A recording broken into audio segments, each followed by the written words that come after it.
Candy Parker. Welcome to Crafting for Almost Everyone. Well, you know how the other day we did a Let's Talk About video, and it got me inspired to thinking about something else that I'd like to talk about, and that is acrylic blocks. What I wanted to talk about today were the differences between acrylic blocks and how it came to be that I have so many, and what's the best, what are they used for, etc. So let's talk first about price. When I bought some of these, I bought them because I didn't know what I was doing. For instance, this is one of the very first ones I bought. I'm going to try and put them up closer to the camera so you can see them. Now, when I bought it, I think it was made by Fiskars. It's very heavy. It's very flat. It didn't have any grid marks on it. It didn't have the handle on it. So I couldn't get a really good impression because I couldn't get my hands on there right. I couldn't figure out if things were straight. So I took my T-ruler and a Sharpie and I drew grid lines on the top.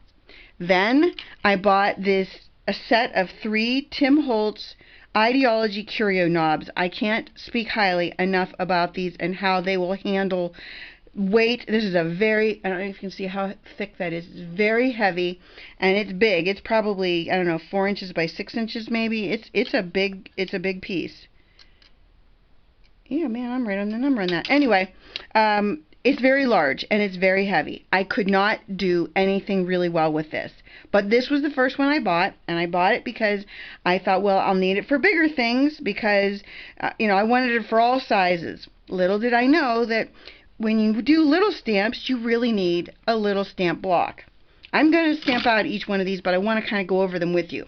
I'm going to also put the prices in the notes, as I always do, so that you have a better idea about, how these came to be. This one, I went to a stamp show. It's a no-name. I paid $2 for it, but honestly, for little stamps and the handle, the weight of it is so lightweight. It has little grid lines. You can't see them very well. I use this one to death. I'm sure you've seen it in many videos. So that led me to buying this set. There were 3 of them. I'm not sure where the third one is. And I did do a video on me liking the fact that I could remove the handle and move it from one to the other. And I'll link that video to this one. Since then, I've decided they don't have a consistency in their product, so that when I can take the handle off, sometimes other people can't because sometimes the handles are on too tight. So I've kind of reversed my thinking on that product, but I can't remember the name, and of course they don't have it written on there naturally. Then I got this genius idea. I had this box of these things. Tim Holtz makes them. They're called fragments. They're all in different sizes, but this is the biggest one that comes in the set. It's probably 3 by 3. Very lightweight. Almost useless in its current state. But you put those same grid marks on it. You put that same curio knob on it. Now you have a very lightweight, good, square, a little bit larger block. And again, we're going to talk about them all in more detail after we're done. Then I bought, there was a set, Oriental Trading had a set of 3, and the reason I bought it was because I didn't have this really long one. Okay? And then I was watching a video, and this woman used her ruler, and I don't know if you can see, I put it on there. I didn't have to buy this set at all. All I would have had to done is use a ruler, but it didn't occur to me to try to do that on a long, thin piece. But we'll try that out later, and I've never tried it because I bought this set. But that Oriental Trading set is an inexpensive set. I did not put the grid marks on it because the only one I really wanted was this big one, long one, not big one. And we go from there. Then I was watching Home Shopping Club, and they have this company on called Crafter's Companion. They sell this set. They're called Rock-a-Blocks. They're maybe there's only two. I guess there's only two in my set. They're made so that you hold them from the bottom like that, but they have a rounded edge, so you rock instead of just stamping it down, and that makes it really nice to work with. It is a little cumbersome though because of no handle, and sometimes it's holding on to it like this isn't really effective, but you're going to see that when I show you how to use it. And I'm kind of going in price order up. I'm moving up the price line. Then this is an Impression Obsession. I think it's called a Mega Mount. If you watch Lindsay the Frugal Crafter, she has one. Thanks, Alicia. I was telling my friend Alicia that I really wanted one of these because I never tried one out, and God love her, she sent me one. She said, oh, I have an extra one. I was like, wow, that's the greatest. So I'm so excited that I'm going to try that out for you because Alicia sent it to me. Thank you, Alicia, again. And then finally, if you don't know about the Misti, they're in my videos. Misti has two sizes now. There's a mini Misti, and this is the standard size. She is going to be coming out with a big Misti, I think, by the end of this year. That's supposed to be like a 12 by 12. I would never have need for that big one, and this size is fine, but I almost think that the smaller one, I don't know. I waver on that because every time I buy something that's small, then I end up going, oh geez, now I can't do this because it's too small. So I guess I'm happy with my size in Misti. One more noteworthy item. Well, actually two more. When you're stamping with acrylic blocks and these clear stamps, I guess they're called acrylic stamps, I don't know. When you're stamping with those, you really need a really thick surface to stamp on. And I know a lot of people have said to me, gee, Sandy, it doesn't look like you stamp on anything. Well, I have a big tablet. I have a cutting mat that's a thick cutting mat. Under that I have a big calendar, and under that I have a couple more things. So I always have a lot under my stamping surface, but this is a stamping pad that I bought at a stamp show. And those stamp shows are nice if you ever get a chance to go to them, just because they have a lot of products that you've never seen before. Well, at least I hadn't seen before.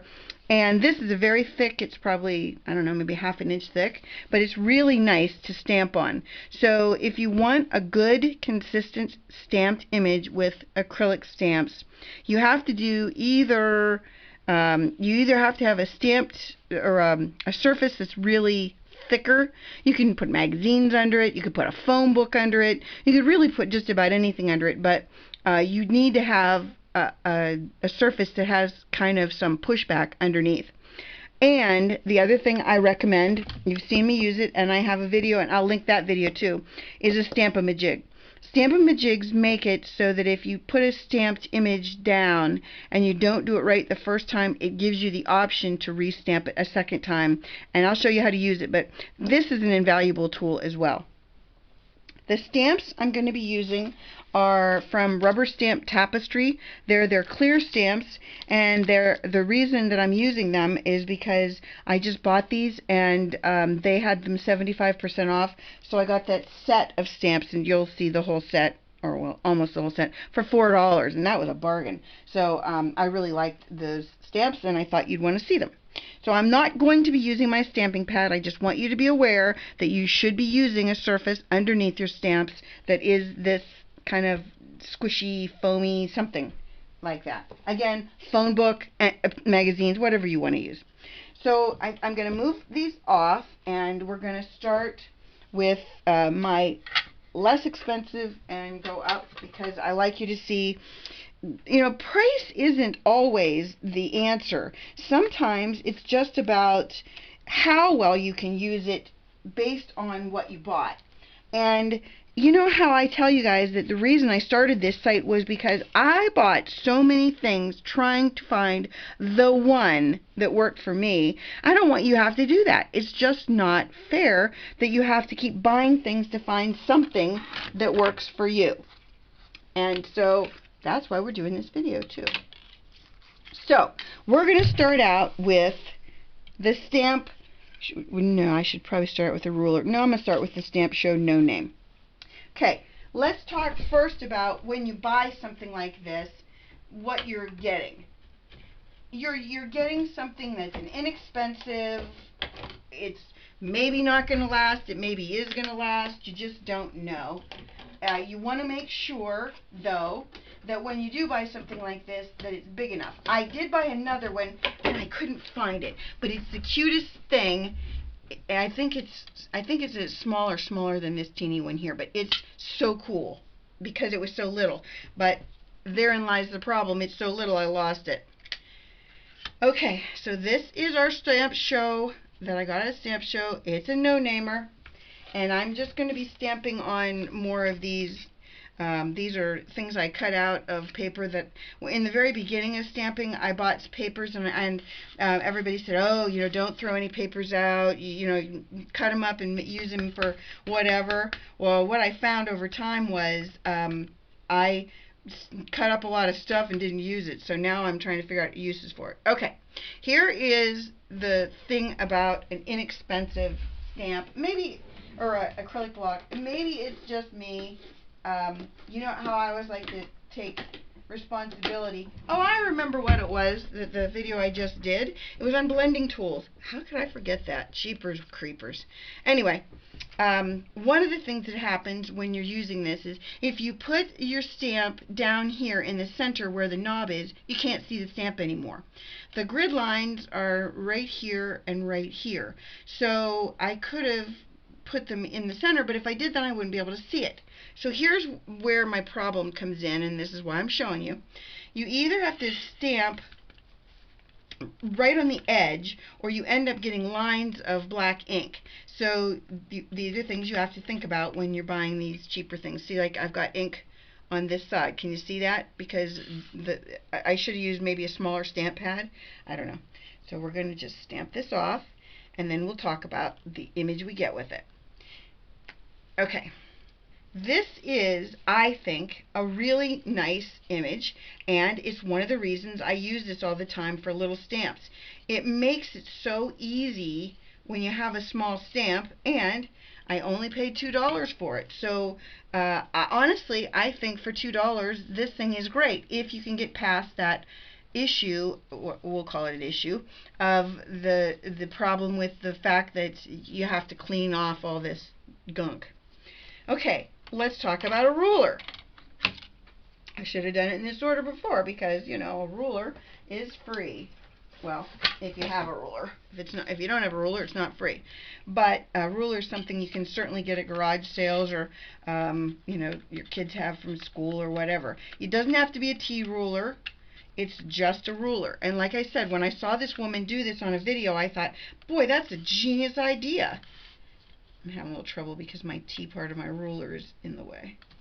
But rulers have the built-in grid lines, and they're nice because they're thin, they're easy to use. Now, I don't know for sure that it's going to stamp the whole way, so I'm really pushing down on it.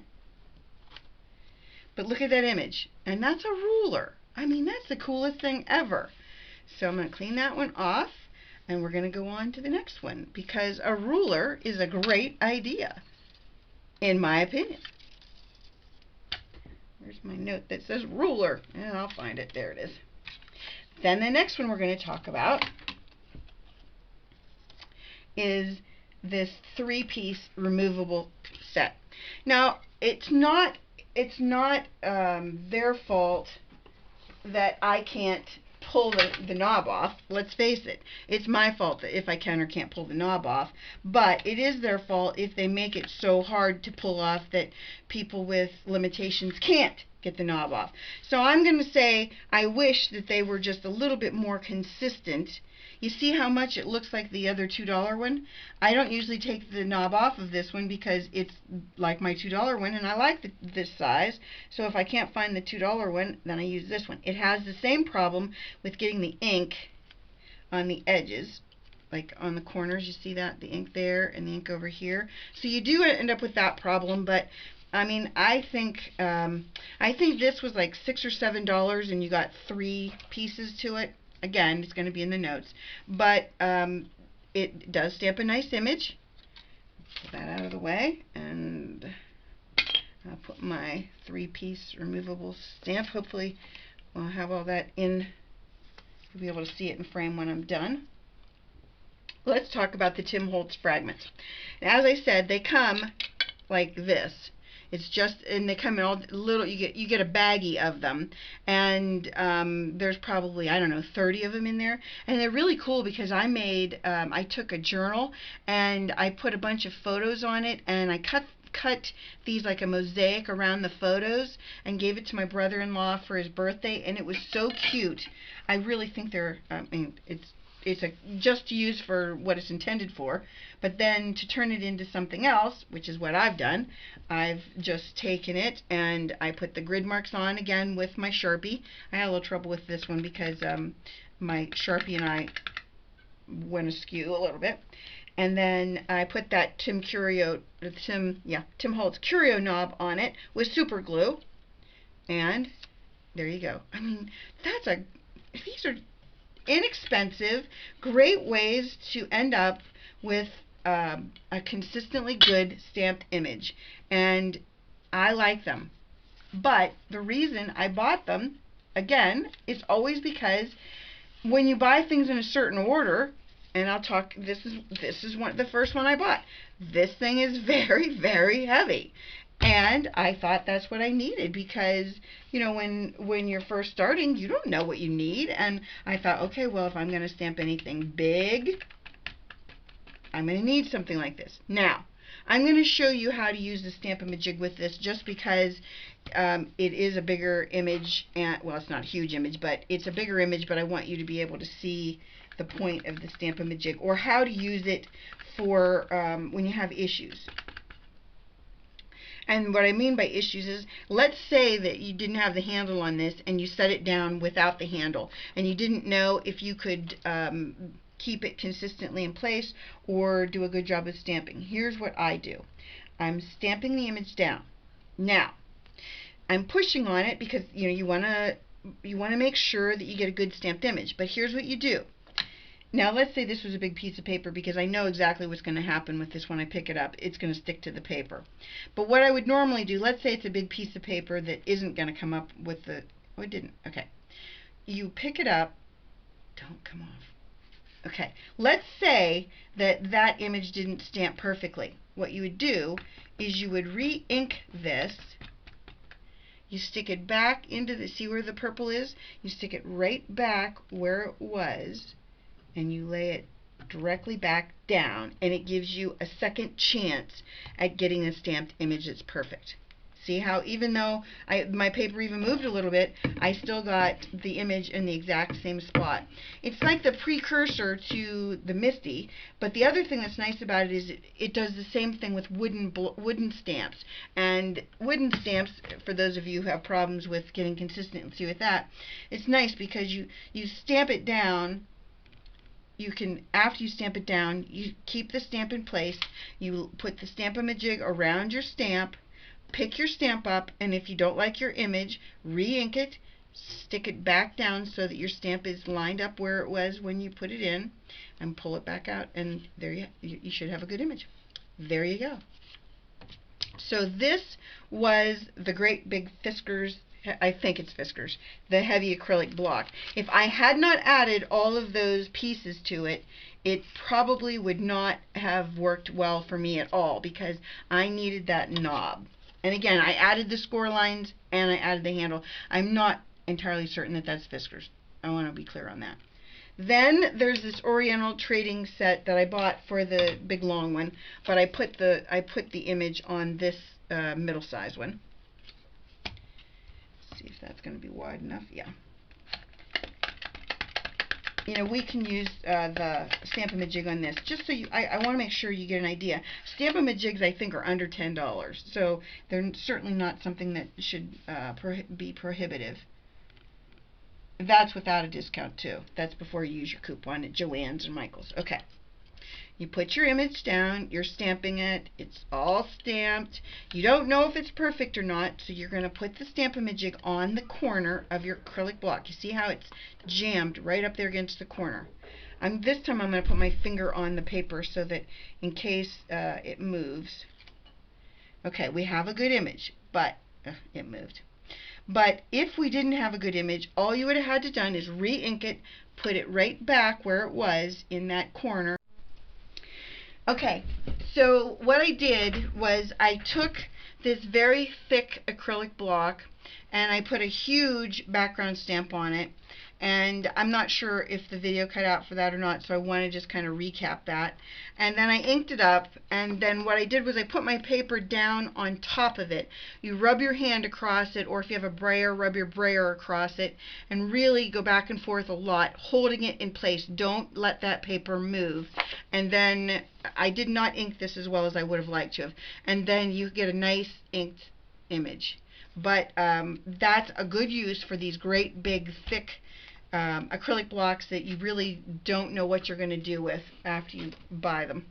And that's my use for it. The next one is this really great Impression Obsession Mega Mount.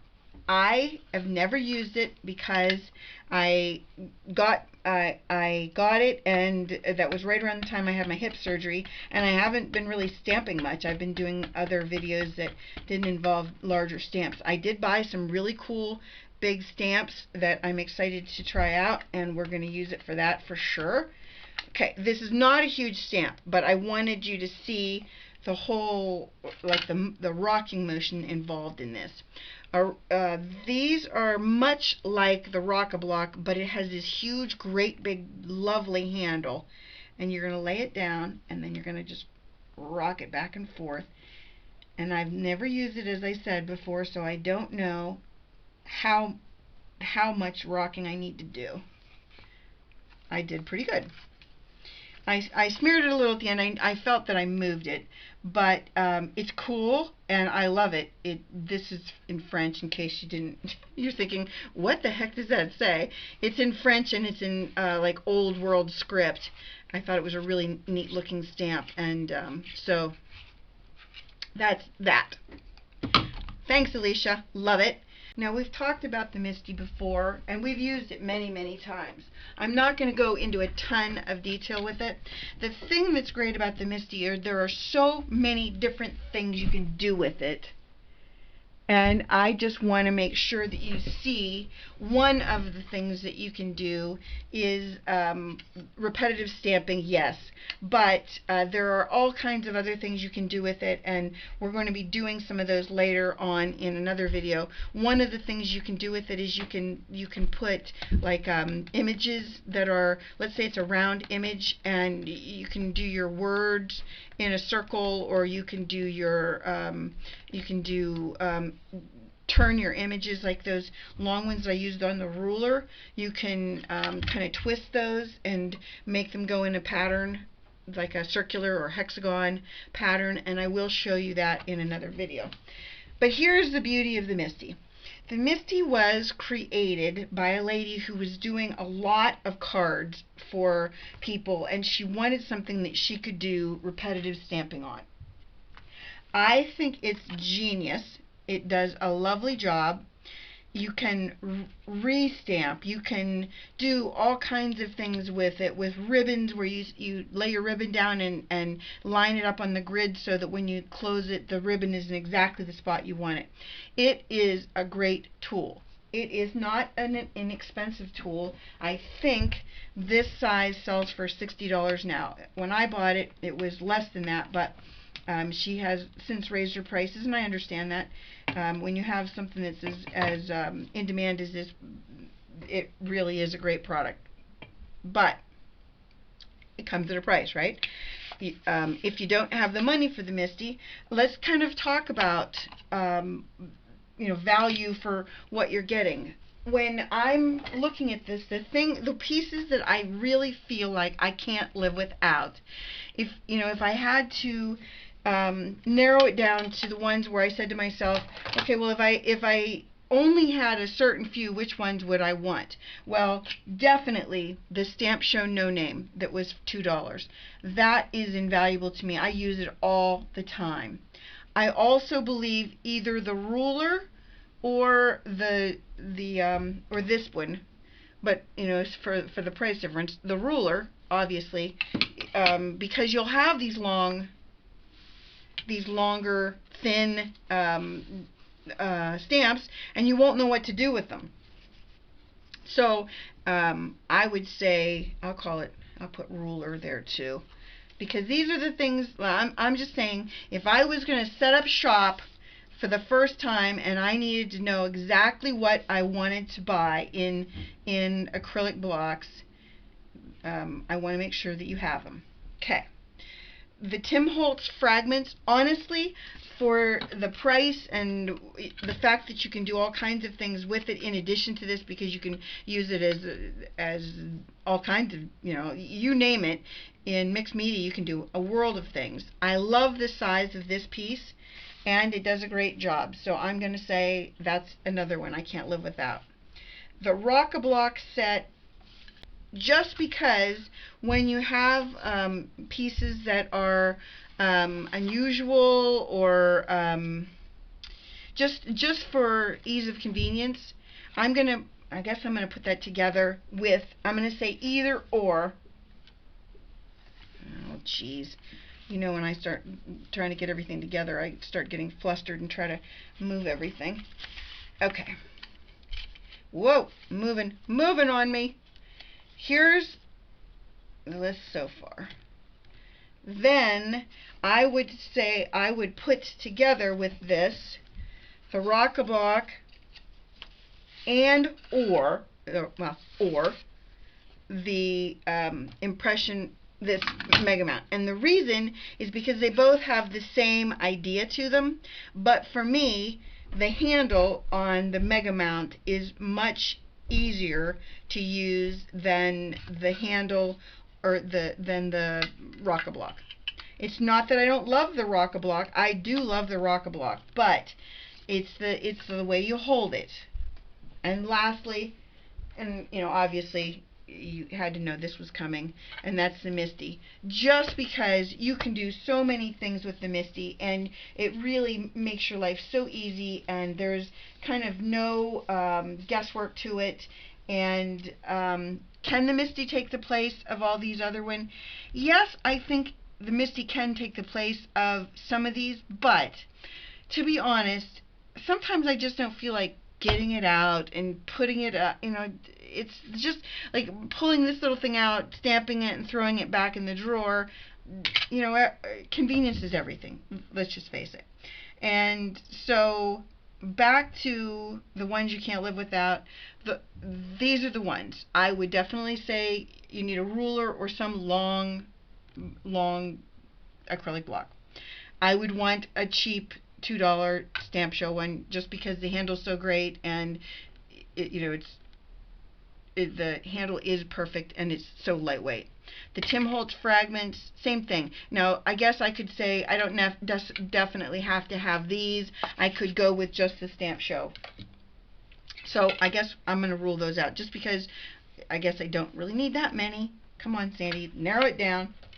Then either the Rock-a-Block or the Impression Obsession Mega Mount. Those either or of these two.